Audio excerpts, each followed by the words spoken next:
brutalista. Tenía escasos 13 años y trabajaba con unos jóvenes en un puesto de bebidas frutales que se ubicaba en la Ciudad de México, cerca de lo que hoy es el Templo Mayor. Todo comenzó así. Ya era la tarde del domingo, cerca de las 6 de la tarde, y no había quien cuidara la bodega. Como cualquier joven me sentí valiente y cuando me preguntaron que si me podía quedar, acepté sin pensarlo 2 veces. Los dueños del negocio me dijeron que más tarde me llevarían algo de comida o quizás me invitarían a cenar.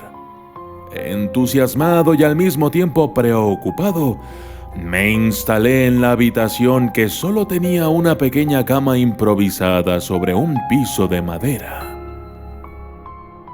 Cabe mencionar que la construcción era de adobe, un material muy común en la construcción de edificios antiguos en todo México. Además, toda la estructura interna, pisos y escaleras eran de una madera también muy vieja y que, debido a esto, rechinaban y crujían a cada paso y con el menor movimiento. Cuando comenzó a oscurecer, inició lo inexplicable. Se escuchaba el crujir de las escaleras como si alguien subiera o bajara de ellas. En ese momento no me asusté tanto, ya que supuse que eran los demás comerciantes que también ocupaban ese viejo edificio. Ahí se vendían pósters, mochilas, libros y revistas. También se escuchaba una que otra risa de un niño que adjudiqué al hecho de que, como yo, había más de ellos ayudando a los negocios para guardar las mercancías. A las 10 de la noche, llegaron los dueños para invitarme a cenar una comida típica de México, unos tacos.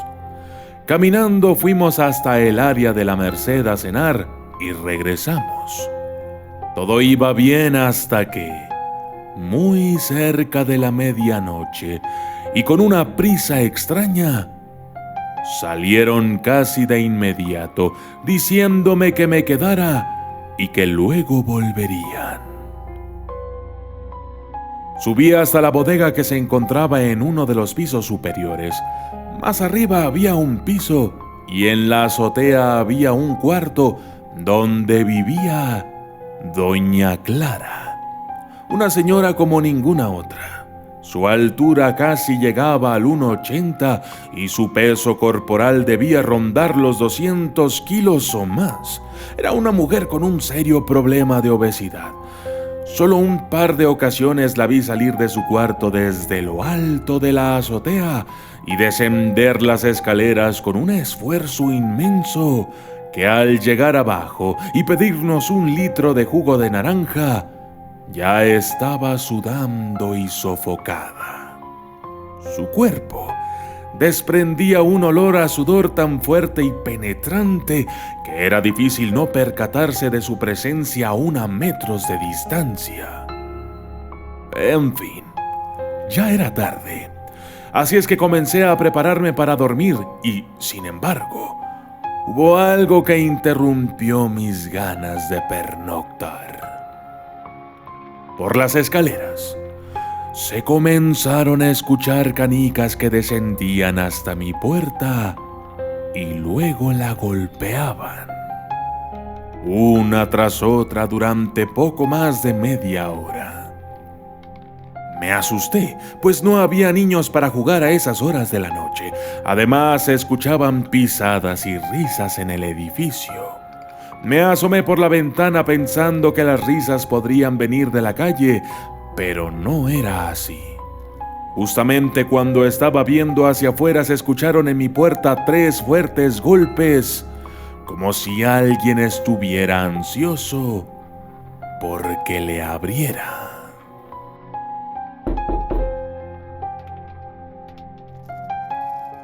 Con un miedo que me heló la sangre y me estremeció a lo largo de la espina dorsal, apenas si logré articular un tembloroso y entrecortado: ¿Quién es?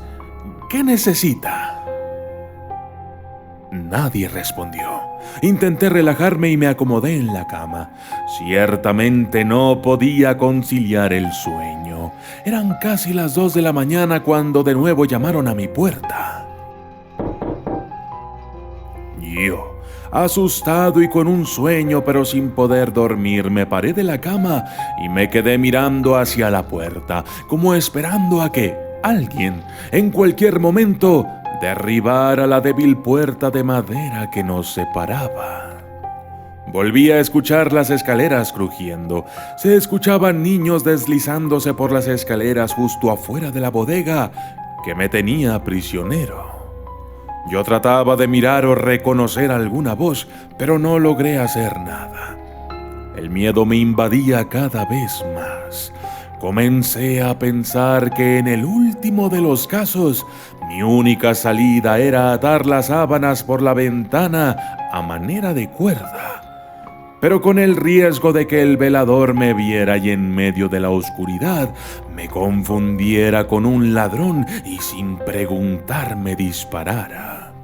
O peor aún, que los amarres se soltaran y cayera 4 pisos hasta el asfalto. No me atreví a hacerlo. Así es que acudí a mis instintos más primitivos y, como cualquier niño, me envolví entre las sábanas y solo esperé allí, temblando de miedo a que el tiempo transcurriera.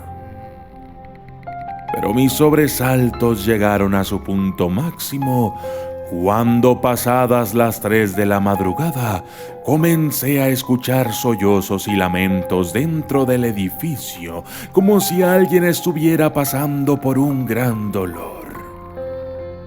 En ese momento, no hice más que acurrucarme, apretar mis manos, cerrar los ojos y escuchar todo el ambiente. Las canicas, las risas, las voces de los niños afuera y los quejidos lastimosos que me taladraban los oídos y atemorizaban la mente. Al llegar las 5 de la madrugada, sin darme cuenta, de pronto los ruidos habían cesado y yo había dormido aproximadamente 1 hora. Los dueños del puesto de jugos habían llegado y yo, aún consternado y desvelado por todo lo sucedido, salí de inmediato y les dije: «No me vuelvo a quedar, aquí espantan». Ellos se voltearon y me contestaron de manera burlona: «Claro que espantan.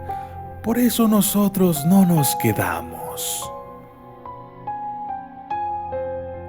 Como era costumbre, sacamos el puesto y comenzamos la jornada. Pero yo me fui a descansar y luego a la escuela. Me reporté hasta el día siguiente, pues el cansancio de aquella noche fue demasiado.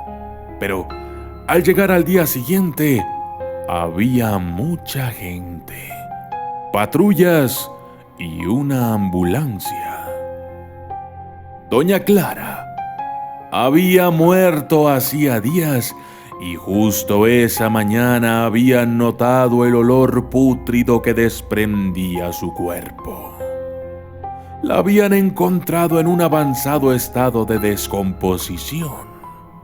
Alguien comentó que quien tocaba durante la madrugada a la puerta de la bodega era ella, tratando de pedir ayuda para que le dieran descanso en un cementerio.